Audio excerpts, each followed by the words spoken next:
The worn map features the patchwork grid of the streets of Martinez.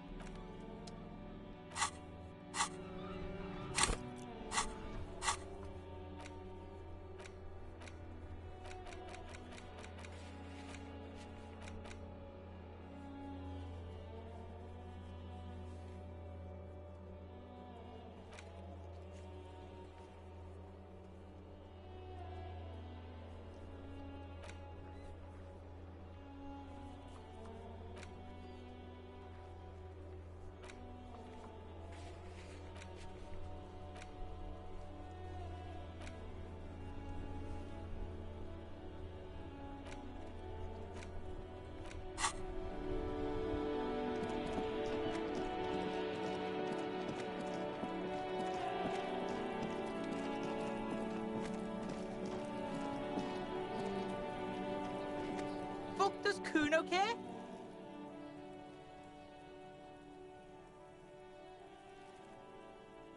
Yeah? The kingdom of Kuno? The fuck do you want with it? Yeah, Kuno doesn't know shit about that. That shit is beneath Kuno.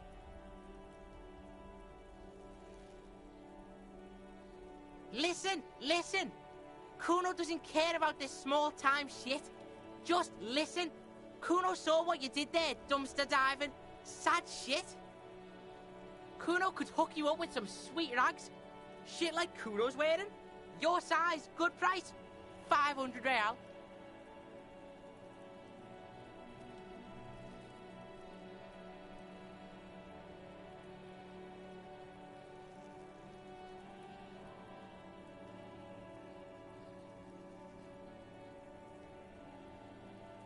Whatever.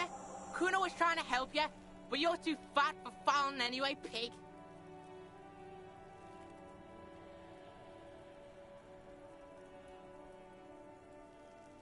Look at that fucking shit. You're trying to get Kuno killed. Fuck does Kuno know? Kuno's not a fucking acrobat. The lieutenant takes a quick note in his notebook. It's a trap, Kuno! Don't climb it, Kuno! The fuck? A mug in the trash? Is this about the fucking clothes again?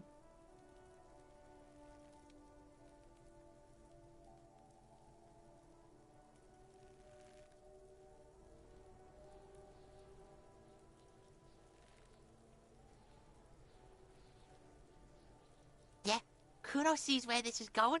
Kuno's got that fast brain. You saying you pigs are after the mug fucker 'cause he's the clothes fucker? I can't hear you, Kuno! Speak louder, Kuno! Shit, that's tense. Someone's going to the beat-down basement, huh? Mug guy gonna get tied to the radiator. Kuno doesn't know who put that shit in there. And if he did, he wouldn't squeal. But if you find out, maybe you can... Tell the Kuno who it was. He's curious. He likes putting two and two together here. Stop turning into a pig, Kuno! They're trying to get you hooked on the snitching! Get away from my Kuno. Yeah? Get your bacon shit away! Kuno doesn't like to be seen with the popo. Get your shit done and out of Kuno's face. Yeah, whatever. Kuno doesn't give a shit. Kuno...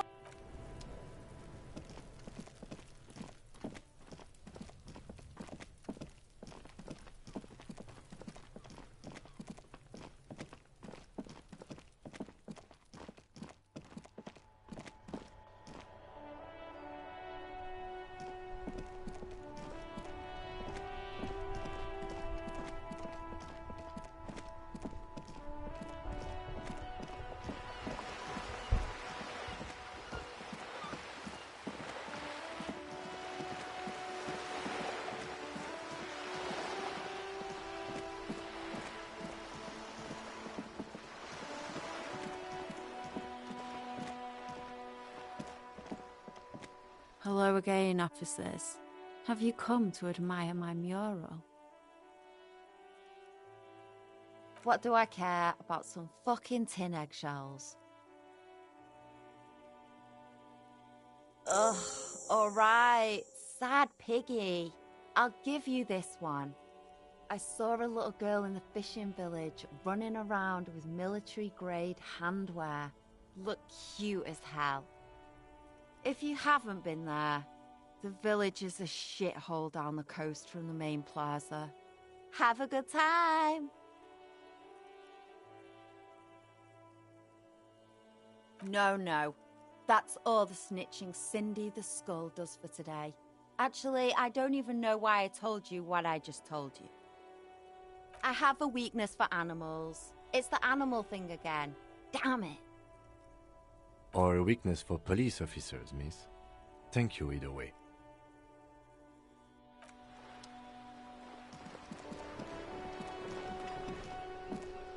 A sturdy metal door guards the southwest entrance to the apartment building. It's locked. This could be a way into the apartment building the smoking man vanished into. The door rattles against your knuckles, but there's no response. The door rattles again, but this time you hear an elderly woman's voice calling out from inside. Stop banging on the door! I'm not letting any more strangers inside. Doesn't matter who I am. Now go on, get out of here. The police? Everyone knows the police don't come round here.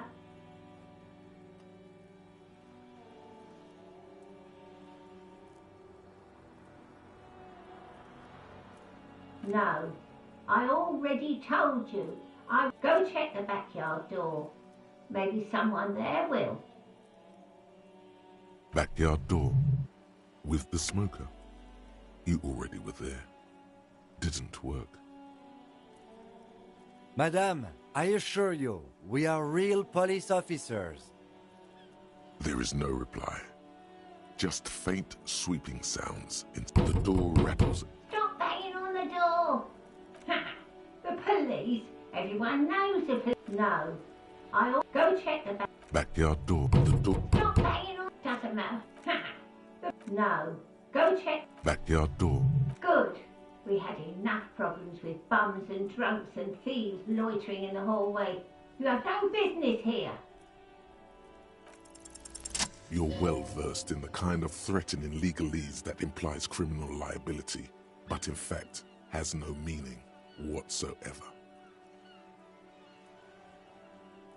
Obviously, look at that vague yet threatening stuff spewing forth from your mouth.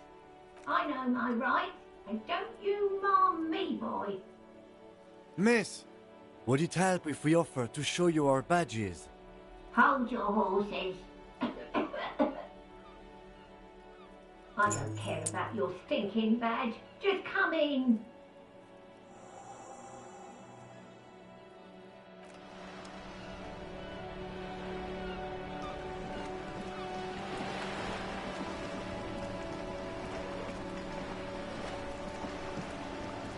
You're back. Good. What can I help you with?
Give me a moment.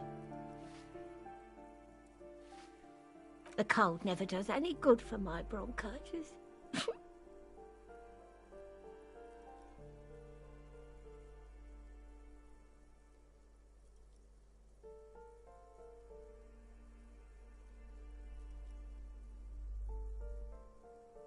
Go ahead, then.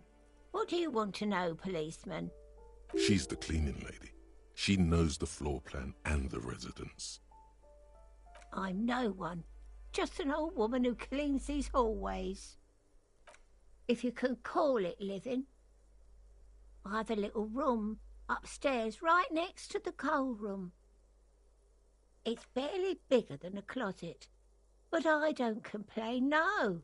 I have my bed and my aching bones to keep me company, and that's all I need from this world. And all she gets, too. The coastal wind beats down hard on the coal room door outside. Splashes of waves make the balcony slippery.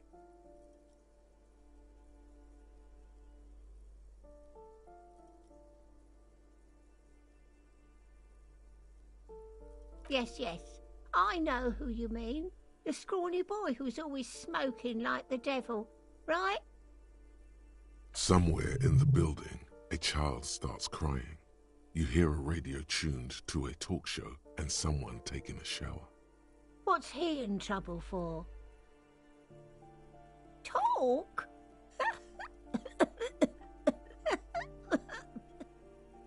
He lives upstairs in room 28. Go to the balcony. It's one of those doors there. He's usually home in the evening. Thank you. We should go check out his apartment on the balcony. See if he's home. Ask away, policeman. The artiste? Nothing I can do about her, I'm afraid. She ruins the walls faster than I can clean them. Still, she leaves an old lady to her business. More than I can say for others. She mumbles some kind of a response, then hacks something into her handkerchief.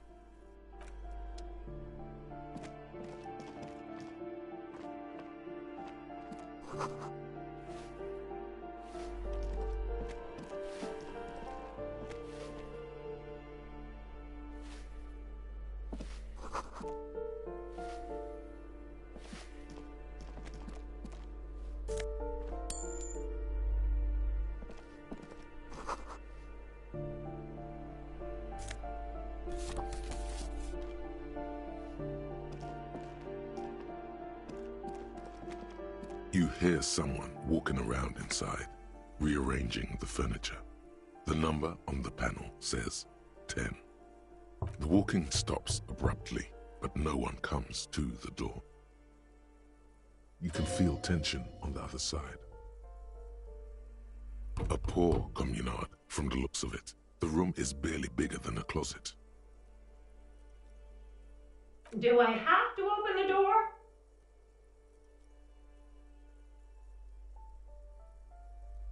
Did you have a warrant? I'm not obligated to open the door if you don't have a warrant. Let's go. We don't have a reason to get inside that apartment. It's generally easier to do things if you have literally any reason.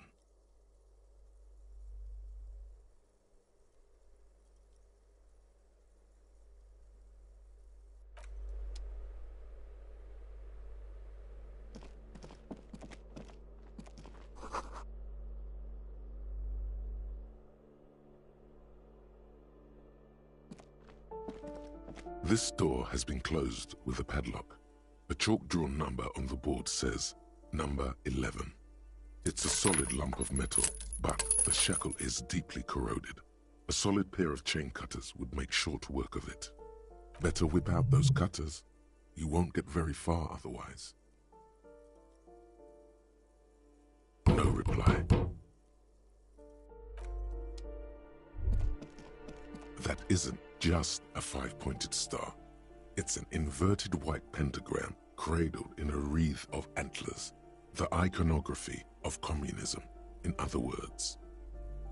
The star and antlers was developed in the 6th decade of the last century and quickly adopted by Mazov, and the communards during the revolution.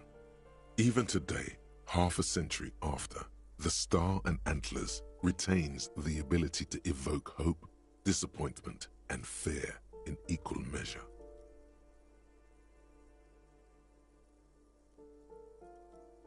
The wreath of antlers represents a natural crown. It was about building a society that could exist in accord with the natural world, and at the same time above it, because white is the color of peace. To symbolize the toppling of the old order. Also, some social democrats were already using it. You see noble aims, but also mountains upon mountains of corpses. They should have taken a more measured approach. Also, you're really smart.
A shift in temperature, the air chills around you.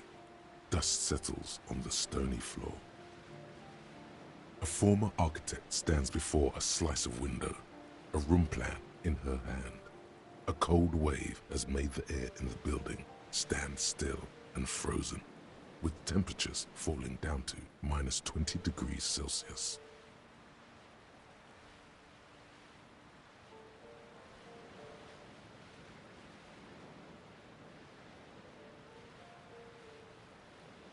Is red from the cold. She's breathing on her fingers, clasping the plan.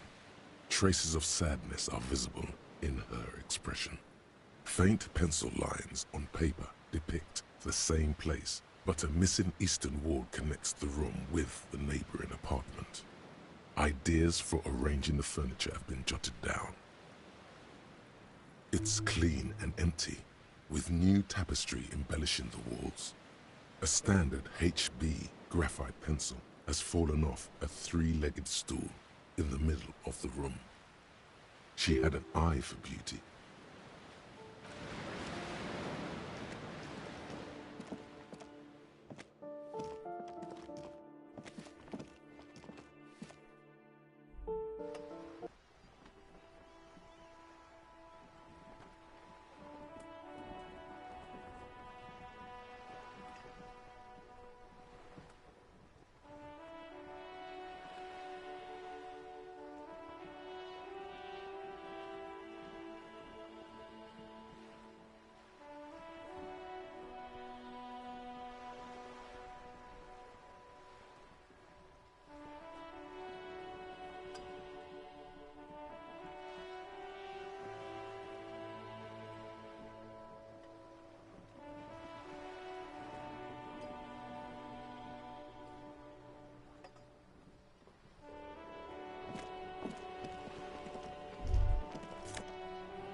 Ruination has come.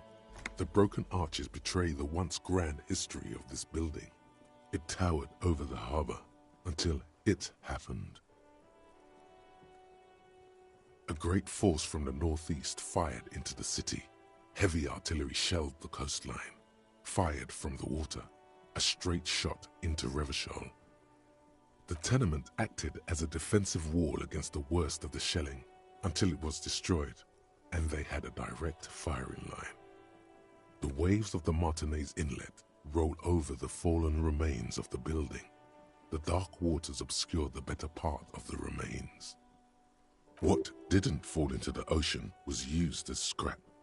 What wasn't used as scrap was thrown into the ocean. Those arches acted as support for something greater than what you see now. Only 3 stories stand where 9 to 12 once did. Restoration has failed. What the shelling took out was never rebuilt. Underwater, iron helmets have sunk deep into the sand and the mud. Helmets of soldiers, and their finger bones too, and clavicles, littering the ocean floor.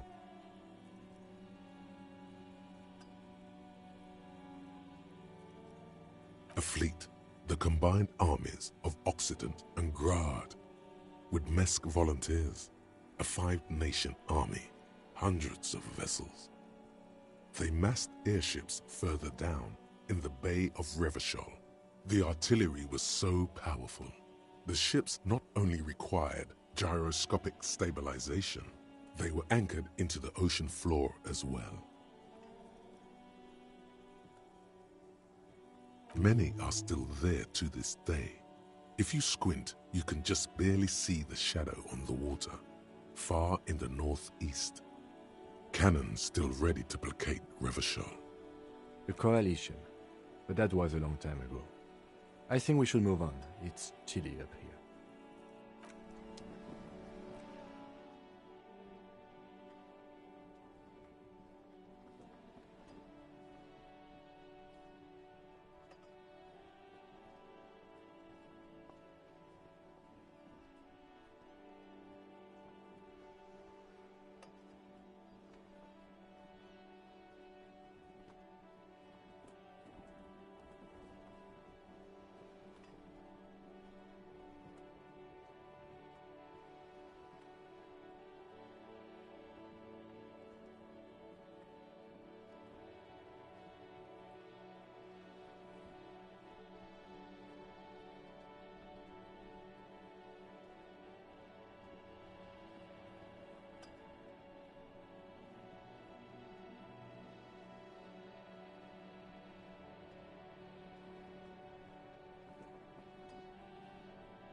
piggies have learned how to saunter up staircases.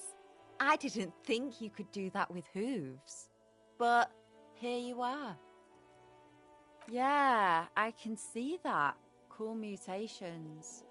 That smell coming from her paint bucket. It's not paint. It's heavy fuel oil. Red-dyed heavy fuel oil, intended for exclusive use in government vehicles, to be precise. What did you think I was using? Aquarels? Sucked it out of a cop's fuel tank myself. Back in Jamrock.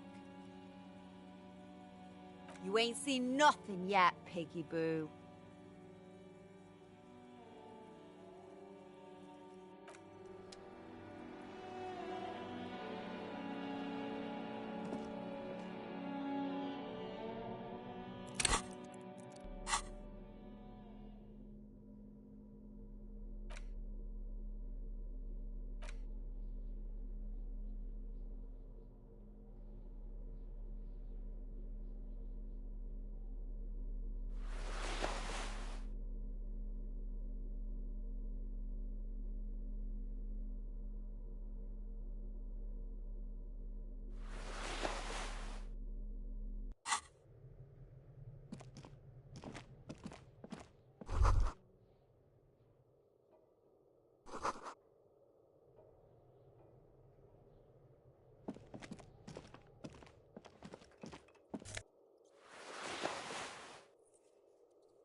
This door has been closed with a padlock.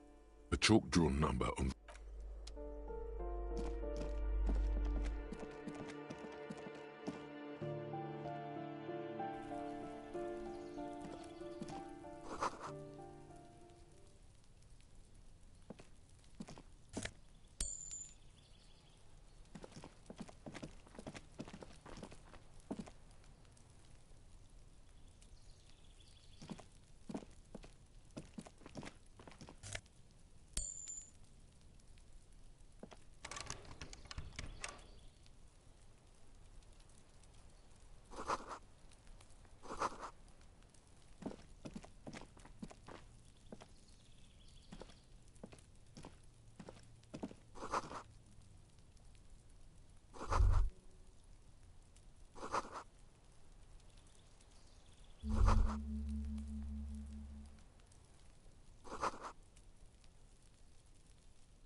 What should I do?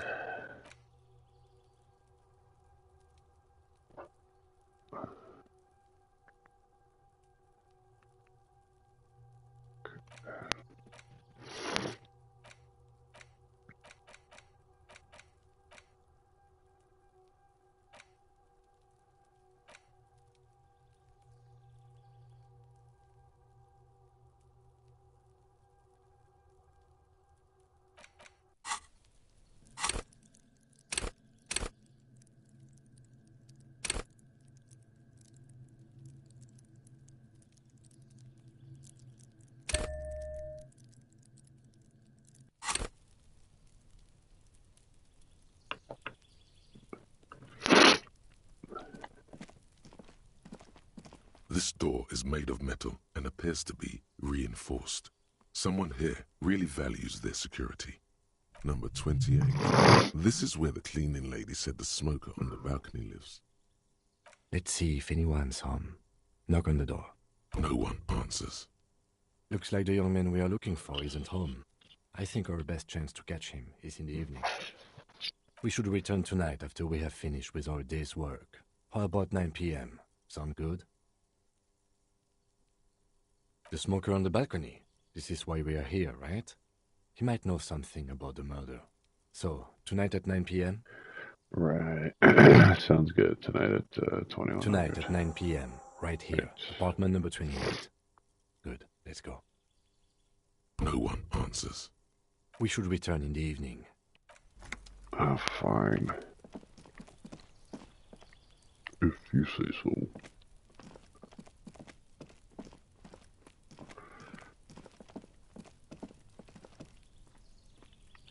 Want those?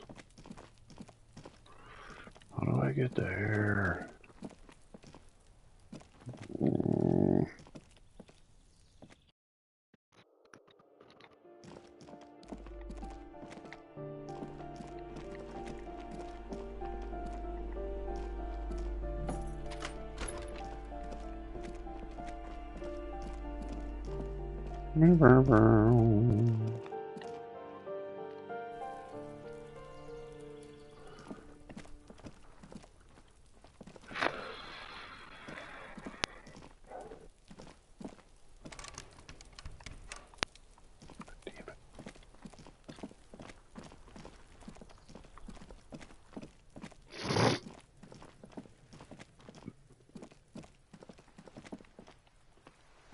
Just an ordinary wall. Nothing.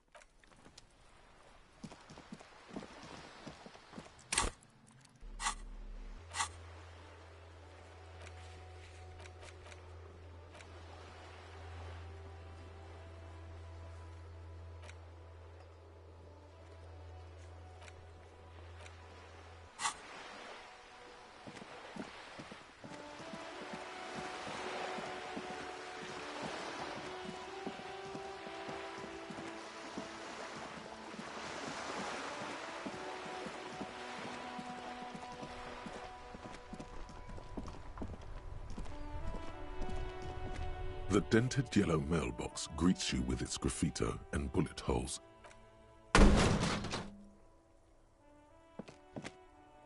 There is a hollow ring as you kick the box.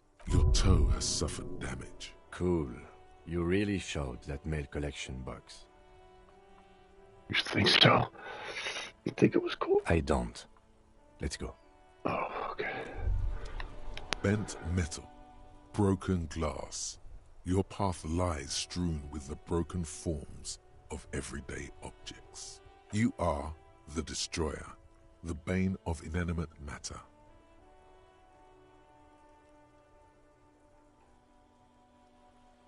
Gaze upon me, stuff and despair. Kudos.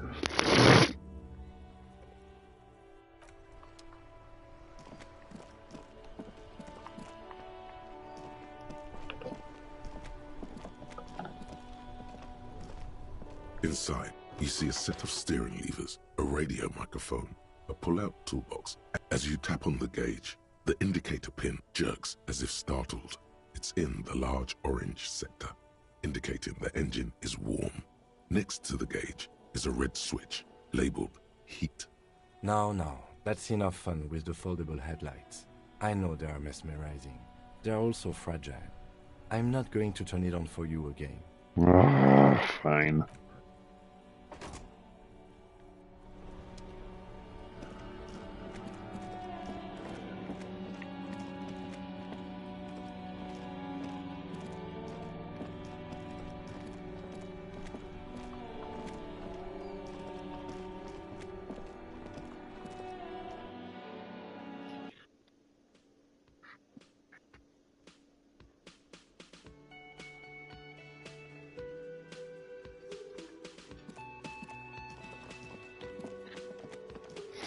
Nothing to say to you. Already. Oh, hello, dear. there you are again. You know, to hell with it. Let's have more cryptids. Yeah. Of course, officers. Is there a particular cryptid you two are interested in learning about? The Gnome of Jeroma. The Gnome of Jeroma? Oh, yes. None of its victims survived. Grieving relatives never even found their bodies because the gnome's venom dissolved organic tissue. Wow. Alright. What did it look like? It was reportedly a small creature with webbed fingers and a protruding forehead and a gangly little thing. Quite scary to look at. A couple of campers found it when it was already dying. They heard an odd wailing in the woods and followed the sound. They were scared and wrapped it in tarpaulin to suffocate it. It still took the Gnome of Jeroma an entire day to die. If the body of the creature was found, why aren't there detailed illustrations of it in science textbooks, confirming the existence of this very little species? Alas, the first scientist who got his hands on the creature's corpse put it in a jar of formaldehyde, thinking that would detoxify the gnome's venom. Instead, all the venom leaked out of the creature's teeth and into the surrounding liquid, dissolving the creature itself. A poetic end, perhaps, but a real loss for science. Alas, always alas, and then it was gone. Isn't that overly convenient? I understand your skepticism, but that's what happens with things that are rare and stand out. Their disappearance is most memorable, and they are least likely to be found again. Yes, it's the kind green ape, half war story, half undiscovered species in the genus Homo. Yes, it was reported by soldiers in South Safra during the war. The kind green ape would visit bunkers during the night, healing wounded soldiers with its saliva. Yes, it has amazing healing qualities. Some soldiers reported growing back limbs, regaining their sight. Indeed, there is. It's our closest relative among the cryptids. Same taxonomic family, different genus. Danish. Which is to say, the kind green ape is a species with which we share a common ancestor, and that evolved parallel to our own, just like your partners.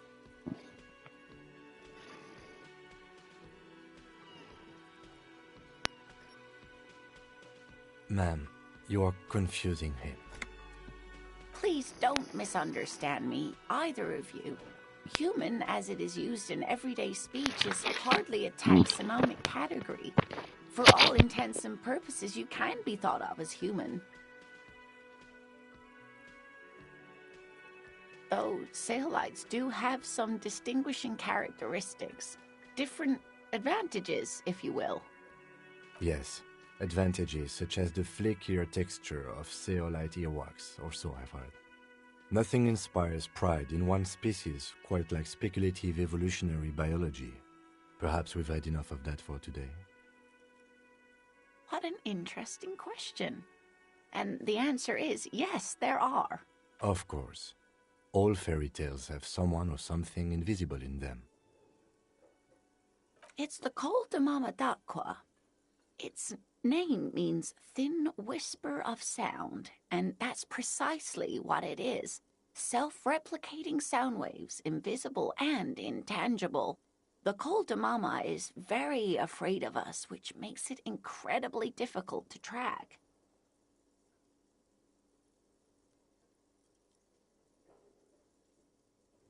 It could be. As I said, it could be everywhere. And we wouldn't know any better. It could be ringing all the days of our lives and nights. Like nothing, it's such a high-pitched sound that us humans can't hear it, nor can other animals. It could be ringing right outside your window and you wouldn't even know it. Could be anywhere. Everywhere, even. Fine, I'll bite. How can an animal be a sound? Many scientists have asked the same question. Some have claimed that it isn't itself a sound, but a tiny corpuscle that emits sound waves. But there's no evidence to support this theory. Plenty. It's the evidence that led to its discovery. In the 1920s, a group of areopagite ornithologists, that is, scientists who study birds, were trying out a new recording technology for capturing sounds outside the range of human hearing. When playing back recordings they had made in the foothills of the Ea mountain range, they noticed certain anomalies, patterns that seemed random at first, but on closer examination were consistent with the waveforms of songbirds.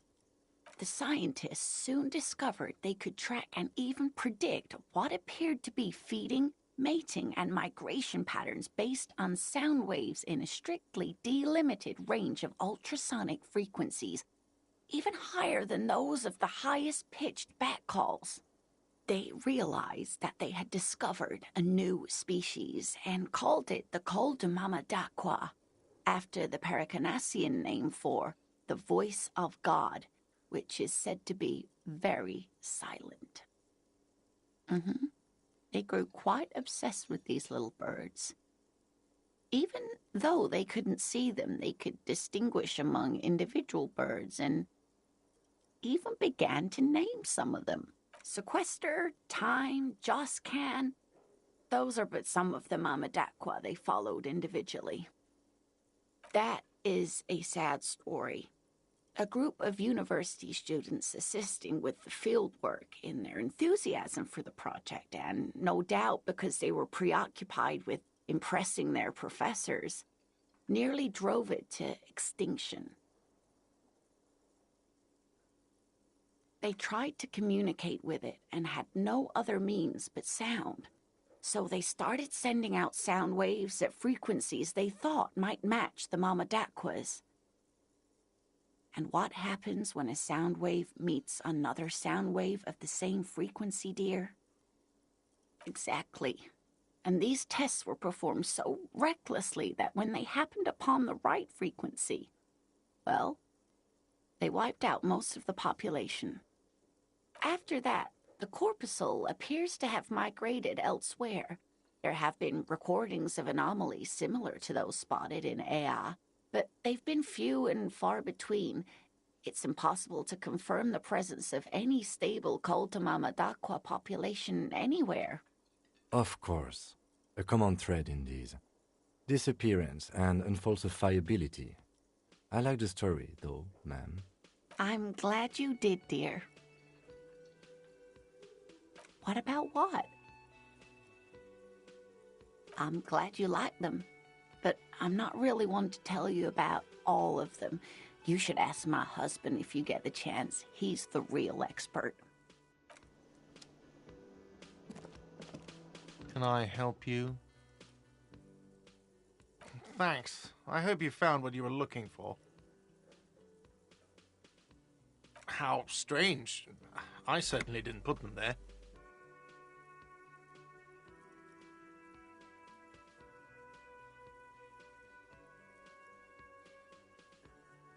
The trash collection service? CS Municipal. I don't see why they would put anything in the trash, though. Ah, the elusive CS Municipal. I doubt we'll be able to track down who was sent here last and when. This will have to be one of those little threads that solves itself down the road.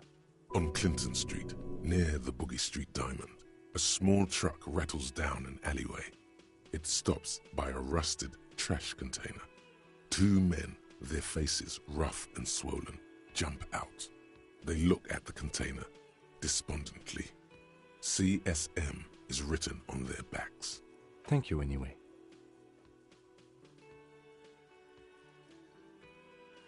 I think fugue states are more your forte, officer. Xvii had the keys before I got here, and I can vouch for her. I can vouch for all my staff. None of us would tamper with the crime scene. Yes?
Was that?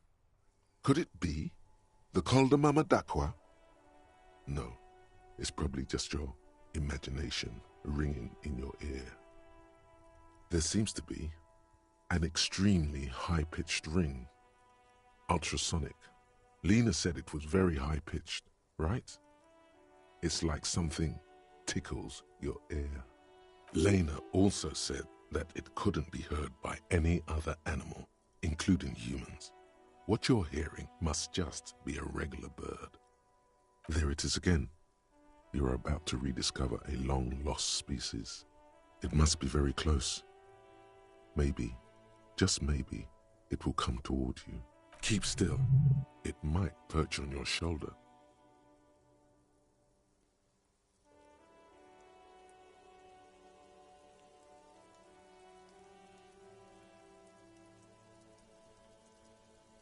Oh no. The sound. It's moving away. Somewhere over there. Go after it. No. Too late. It's gone. There is no ringing anymore. Just the sound of the streets. Keep your ears peeled, then. If the species really has migrated to Martinez, you're sure to hear it again. All around you, rain falls on the great city of Rivershaw. Rain drips from the eaves and floods the gutters, washing the filth away.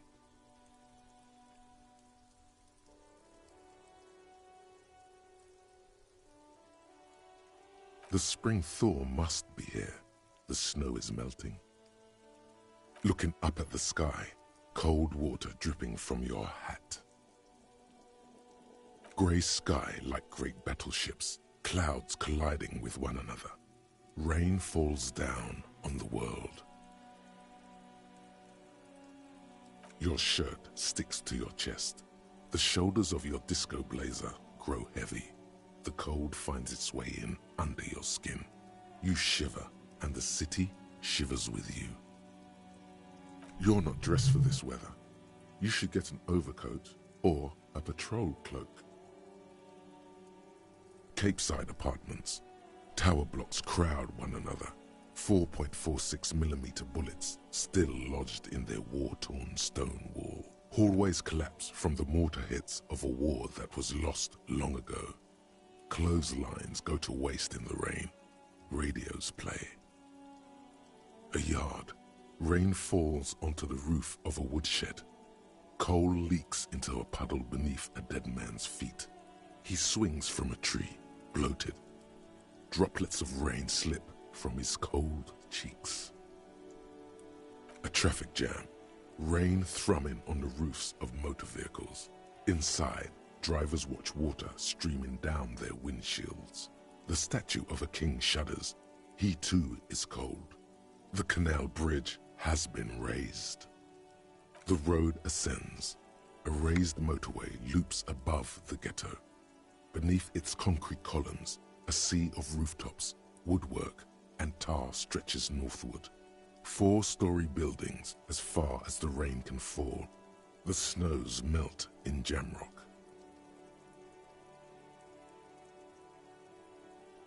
I have a brother in the cut. Where the wood at?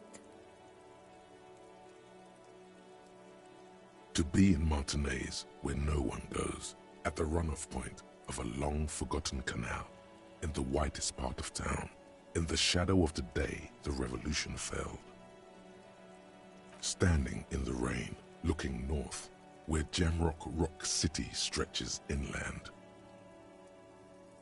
In the rain-swept distance, above the rooftops of Jamrock, a repurposed silk mill stands perched above the motorway exit. Precinct 41 hunches in the rain. Your vision blurs. You wipe your face with your hand. The rain stings your eyes, making you look up and blink.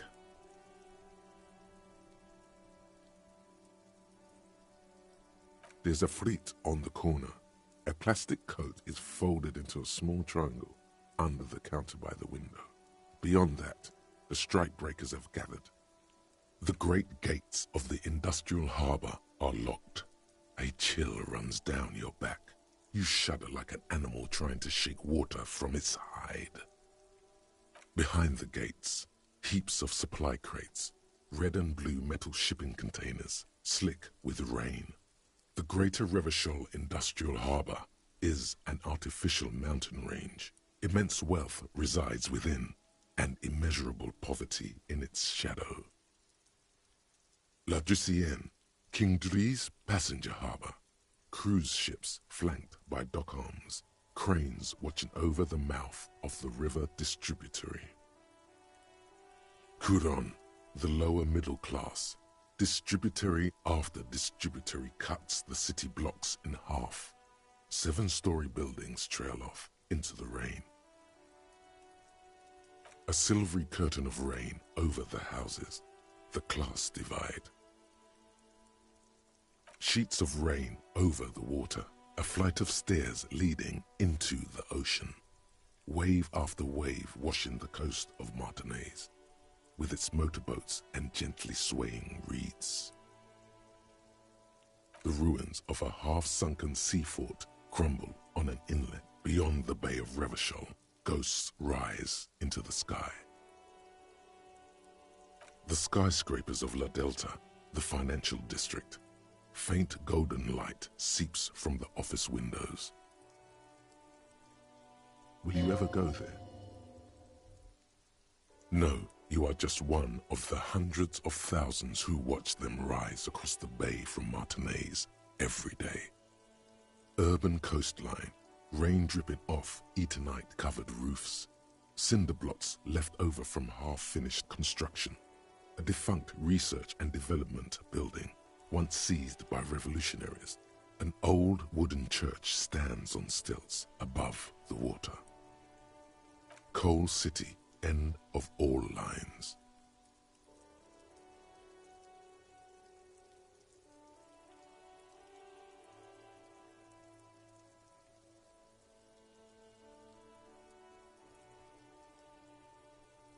Your hair is an oily mess flecked with ash from neighboring coal plants.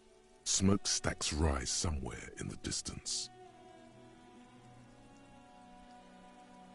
Coalition aerostatics hang like apparitions under the cloud cover.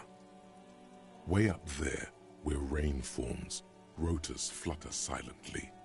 Your sight clears.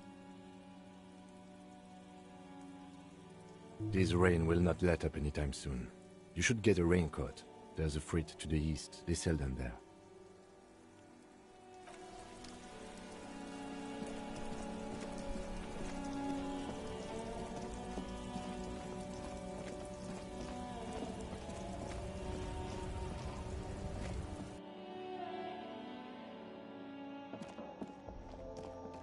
You see several packaged raincoats fill a low shelf beneath. Here you go.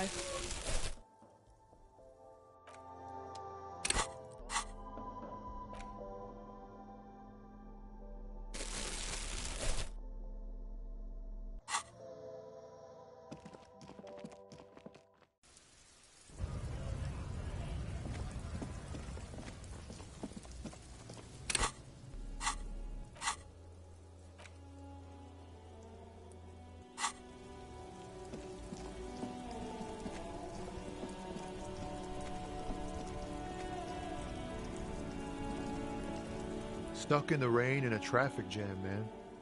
What's on your mind? He ain't one of... It's easy to see he's telling the truth. The man taps his finger.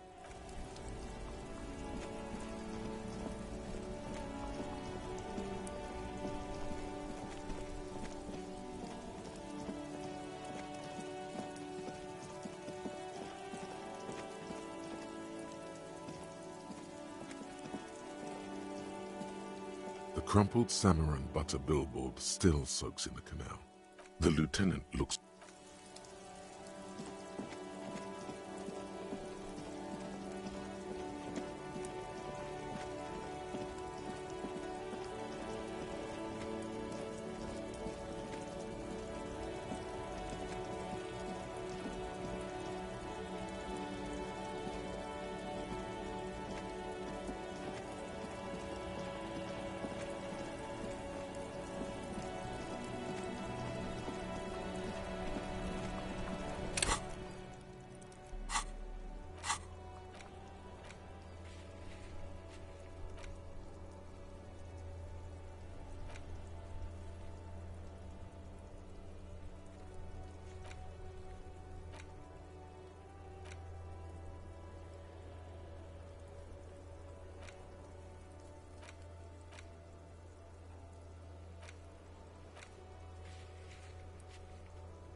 Inside, you see a set of steering levers, a radio microphone. This is Precinct 57. How may I assist you?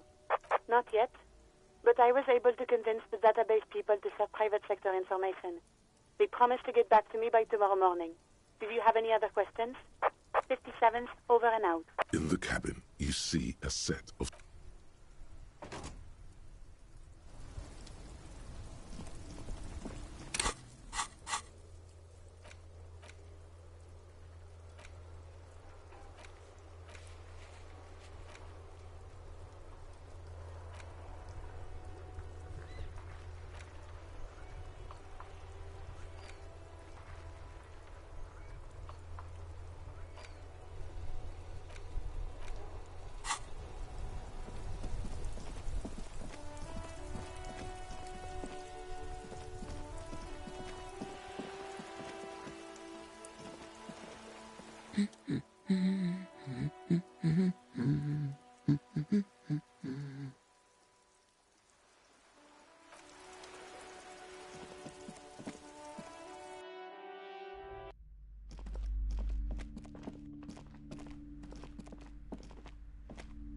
Shelves filled to the brim with crime novels.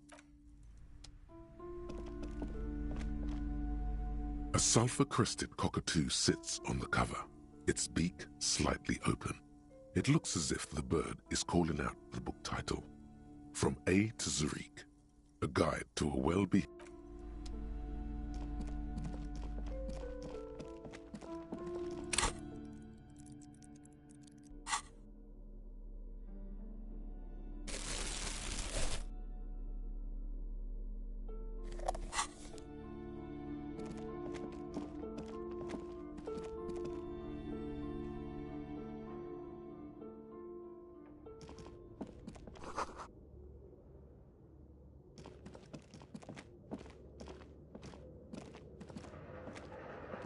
The barbell waits patiently on the floor, like a dog for its master.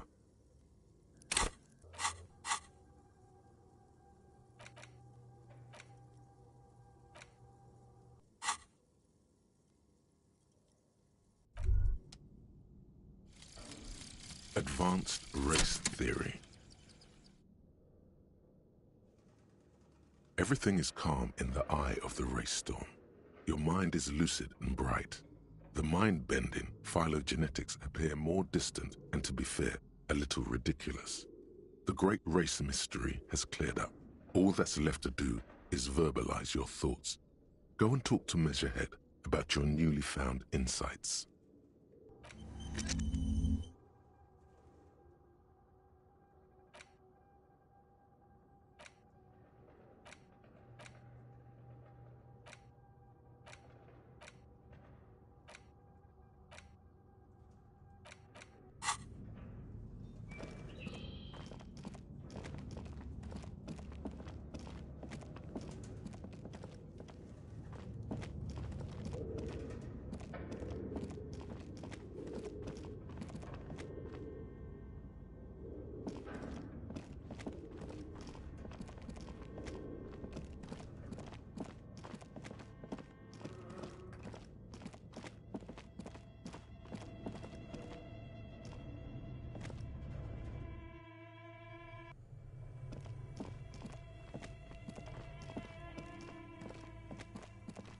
The bear's eyes are dead and empty.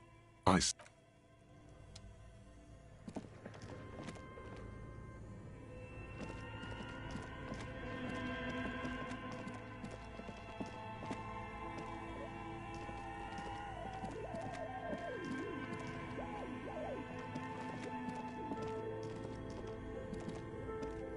A thick layer of coal dust covers the furnace, coloring it pitch black.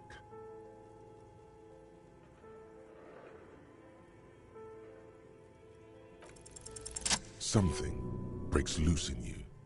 A mighty bellow echoes throughout the chimney's depths. The chatter of tiny voices above suddenly cease. Then... Hello? You've awakened the entity.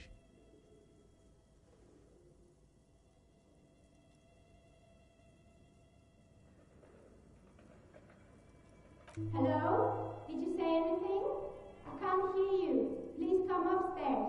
There's a safety curtain on the second floor. I'll open it. You hear a low rumble upstairs, the sound of a curtain being pulled aside. After you, officer.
Hello, I'm Nia.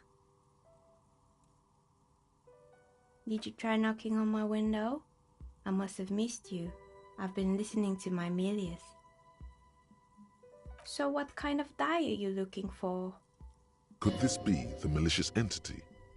Perhaps it's wise to go along with this masquerade for now. She's got a direct view to the backyard. You should interrogate her about the lynching.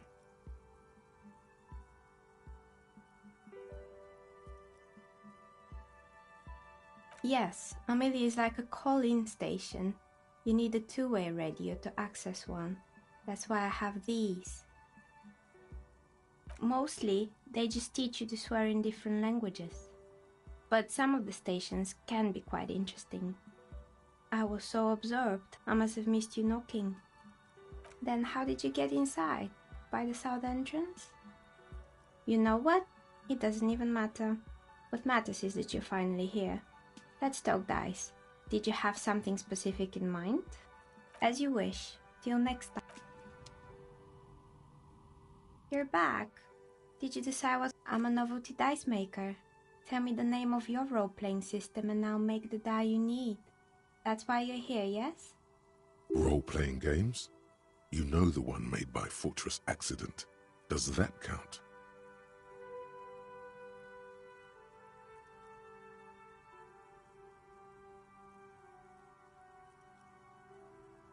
Very good. My rate is 10 real per set, unless you want something really unusual. Take a look around and see if there's any particular stone you want to use. It almost looks as if the stones and dice are a natural part of the room, growing out of the shells like stalagmites. No falsehoods are present. She's a novelty dice maker and doesn't have anything to hide. Ask what you need. How did I become one? It was a business decision. I was a regular jeweler at first, but that's an unfocused field with too much competition. Some of my friends were role players. They asked me to make some polyhedral dice out of cobalt. That was my first order. I grew it from there. Not especially. I like working with rare materials and a steady pay. And role players as customers? They're nice people. We're inside the chimney of an old central furnace. It's strange, I know. But when I arrived here, all the other rooms were taken, so I had to build myself a makeshift home, Besides, I don't really have to pay any rent here, so that's a plus. Plaisance was right. There's an entity living in the chimney. You should ask her about the curse. Creative.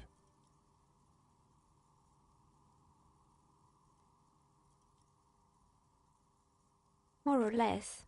Are you interested in anyone specific? Oh, quite a lot of them spring to mind.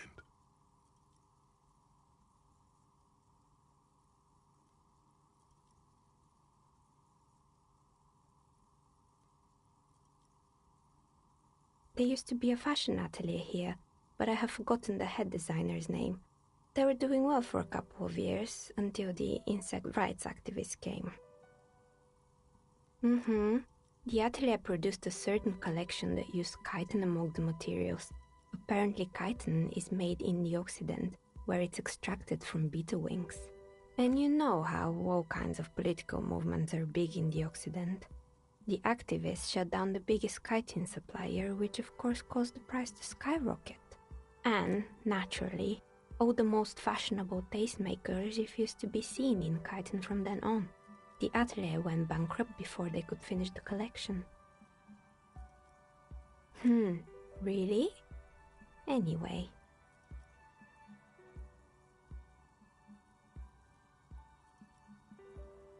You mean Mr. Fabron, the taxidermist? No, he mostly just did drugs. But what drugs exactly? He got high on some weird taxidermy chemicals. I wouldn't recommend it to anyone. Eventually, they caused him to lose control of his bladder. The smell was awful. Even you can probably do better than that. Yes, I think it was called Androgynous Orlando or something similar. They weren't a big hit around here.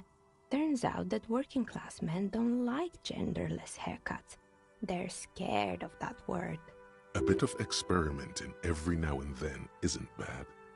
It's not about the haircut, it's about the confidence.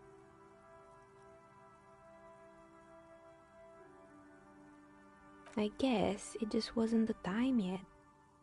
It wasn't merely a gym, it was Artemitep's boxing club, a community project created to steer at-risk youth away from drugs and crime. A kind man from Zemsk.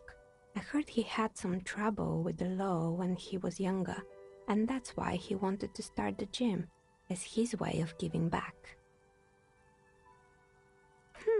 Kuno. Who's Kuno?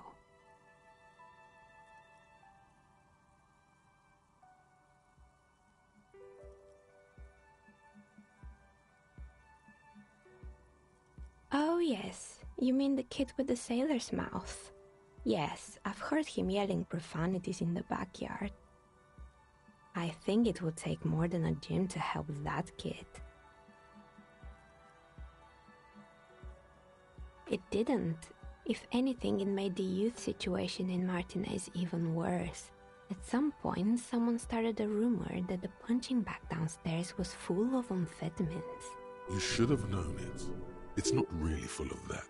No one would store their drugs like that. Eventually, the coalition took away the funding and the club went bankrupt. This was a few years ago. It's gotten much more peaceful around the plaza ever since. Oh, this one's a mess.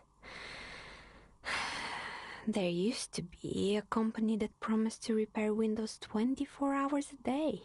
What could go wrong with this one, right? Turns out, the business was actually set up as a front for an illicit group that was producing snuff milias. Who would have guessed? And they never cleaned up the debris either. Now it's just littering the hallway and I have no idea how to get rid of it on my own. It's a Sub Rosa radio station that broadcasts real murders with real victims. Some people pay good money to get off on it. Nothing changes in her tone as she says that, as if it's just another piece of information to lay out for the world. What does she mean to get off on it? Don't worry, the ICP has a separate division that deals exclusively with unlicensed sub-roses. This isn't our problem. Good luck with that. It's not easy catching those perpetrators. Oh, right. I hope you didn't try to ring me. I think none of those doorbells work, including mine. I'm still in the middle of connecting the wires. Sorry about the confusion. The doorbell with the empty name card must belong to her then.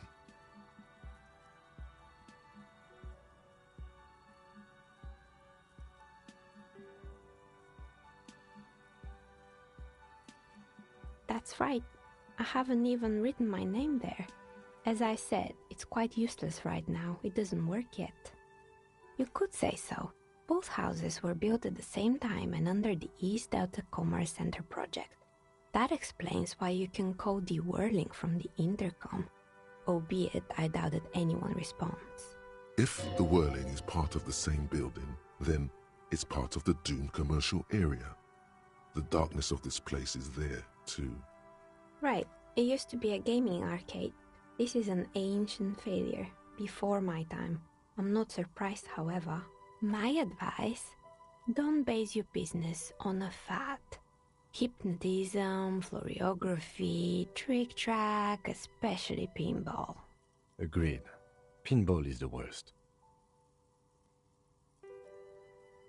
It can't be true. They don't work here anymore. They've been gone for years. Are you sure it was Slipstream SEA? Was it a woman? Maybe it was Plaisance from the bookstore. Oh, right. But did this person say anything? Tricentennial Electrics? It used to be a major electric company 100 years ago. Are you sure it wasn't just some kids playing a prank on you? No, it was something else. It was eerie. It was too real to be just a prank. Either we're dealing with a professional actress, or whatever happened, keep your cool. It's probably better to admit that it was a harmless prank.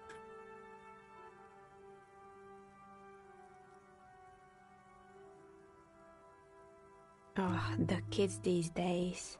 We were just one of them, and now they're terrorizing us. No solidarity.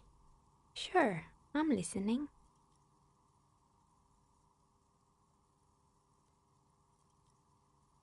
Oh boy, the fabled Revachol ICT. You're in for a treat here. The place was owned by two guys who had some rather innovative ideas about marketing. The bear was one of them. Now ask me about their other ideas. Indeed. What were the other ideas? There was really just one, and it involved picking out the prettiest girls in the neighborhood and paying them 20 cents per hour to man the booth. And by man the booth, I mean slump behind the counter with a face that could maim you if you ever dared to disturb their bored magazine browsing. Fritta does the same thing.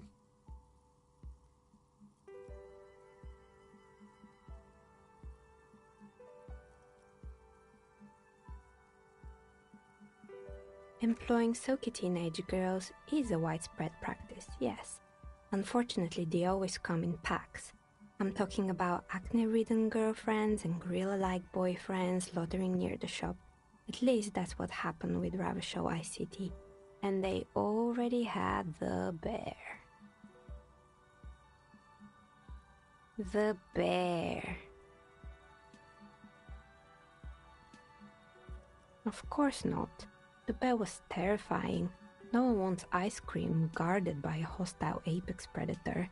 To make matters worse, the fridge didn't work too well either, and half the ice cream came out malformed and partially melted. Eventually, Revachol ICT lost the price war to its rival, Glacé 5000. Glacé 5000 sold caramel sundaes for only 5 cents a piece, out of regular fridges. You did what?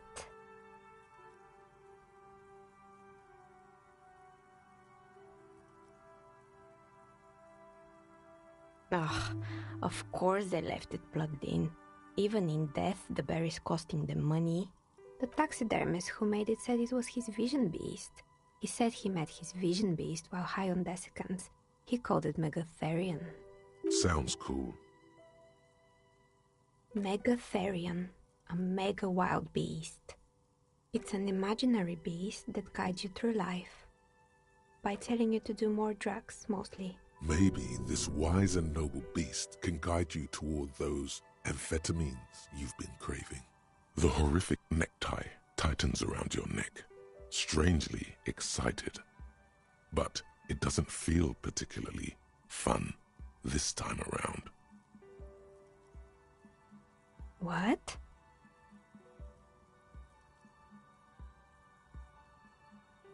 No, officer. I don't have a vision beast. Normal people don't have vision beasts. Only drug-addled madmen like the taxidermists do. Neckties? I guess they do sometimes, officer. But I don't understand how it's relevant to our discussion. Anyway, now you know the story of the fallen ice cream empire. Outside it's light. Light scatters from the low-hanging cloud cover. There's always the threat of snow. Anything else? Another failed business, perhaps? I've been here for a long time. They were made by a company called Slipstream. After they pivoted from making rotor blades to skis, their chief executive took off on a vacation with all their money. Honestly, I think it's quite funny. I think he's still sending out holiday transmissions from Tulula or Tiumotiri or Hashtkor or wherever he is. The usual, I imagine. That he's been thinking up all kinds of new business plans and can't wait to get started on them just as soon as he returns. Men like that are a curse. Sure, but Slipstream is history now. All their remaining assets got seized by the bailiffs in 47. I have no idea why those skis and blades are still lying around in the house. Not much use now, I guess. They were just props. Why return them? Fortress Accident, the radio game studio. They were an interesting bunch. We talked about role-playing systems every now and then. Once, I even saw two of them get into fisticuffs over Wirral. That's understandable. Fantasies are serious things. The mind is the drawing board of history. They certainly took their work very seriously, even if they seemed to be chronically liberal with their schedules. The usual, they ran out of money and couldn't get the project done on time. Well, I did hear them talking at times. They seemed to believe they were historical individuals on some grand quest. She sounds almost mocking when she says that.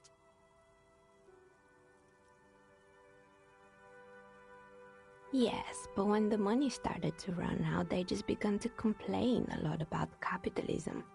You know, how the markets are rigged to keep out new businesses and so on. In the end, they just didn't get it done. They didn't have enough willpower to produce something truly historic, and to show up to work on time. Showing up to work on time is hard. No, scratch that. Showing up to work at all is difficult, especially if you've been drinking. Still, not everyone is going to make it. That's the nature of the game. The dice is black and filled with little silvery flakes, like snowfall.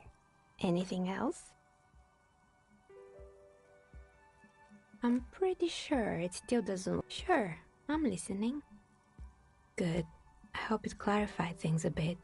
What else?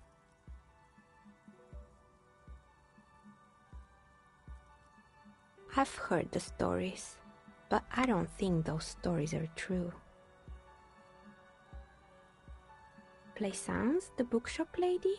I've heard that her business is doing rather well. Have the energies spared her somehow?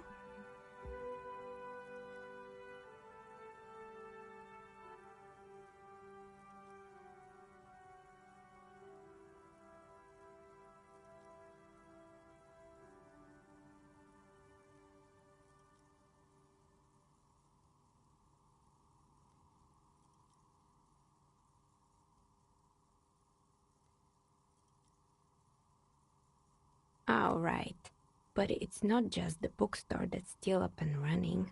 What about the whirling in racks? Some people say it's part of the building complex.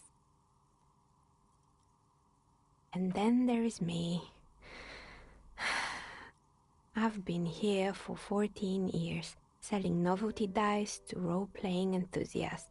Not exactly a million-real business idea, yet somehow I've survived despite the talk of malicious energies. Strange, isn't it? Maybe it's just because she's so talented that she's been able to woo the curse.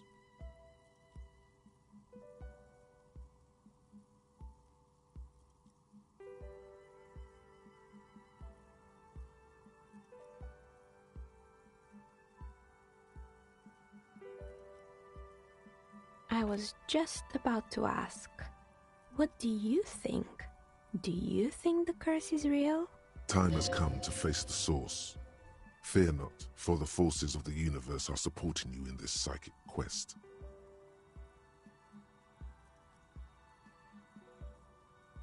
Is it now?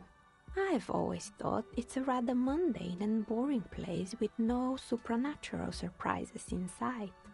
Well, if you ever find a way to explain all those inconsistencies in the curse, let me know.